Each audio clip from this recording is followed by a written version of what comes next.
Hey guys, and welcome back to another video, and today we will be concentrating some drain cleaner via distillation to obtain some 98% pure concentrated sulfuric acid.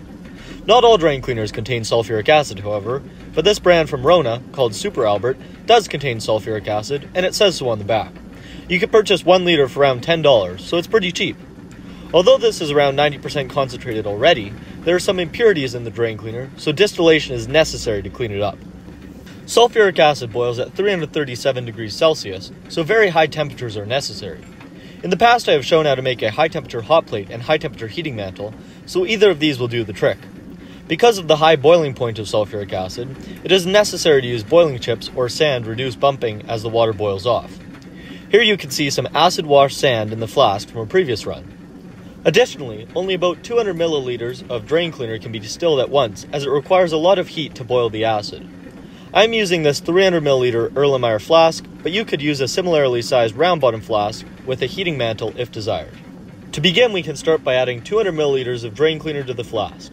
The green color is due to impurities and will lighten as the sulfuric acid boils. This is because boiling sulfuric acid is actually a very strong oxidizer, which is strong enough to oxidize carbon to carbon dioxide. A bit of drain cleaner is also used to rinse down any sand on the sides of the flask and grease the joints a bit. A simple distillation apparatus was then set up using steel keck clips, as plastic ones will melt.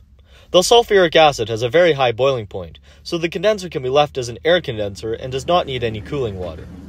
After the apparatus was set up, the heating mantle was turned up slowly until water began to distill over. As the water distills, the concentration of the acid in the water will slowly increase. By using a tissue paper, the approximate concentration of the acid can be monitored.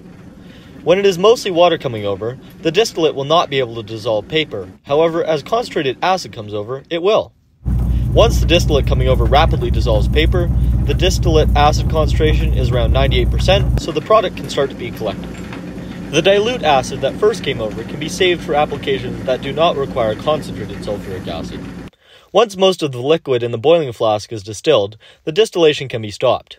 It is important not to distill to dryness to avoid damaging the flask. The leftover acid in the distilling flask can just be combined with more drain cleaner in subsequent runs. Anyhow, that is essentially how to distill concentrated sulfuric acid from drain cleaner. I hope you guys enjoyed, and I'll see you in a future video. Okay, bye.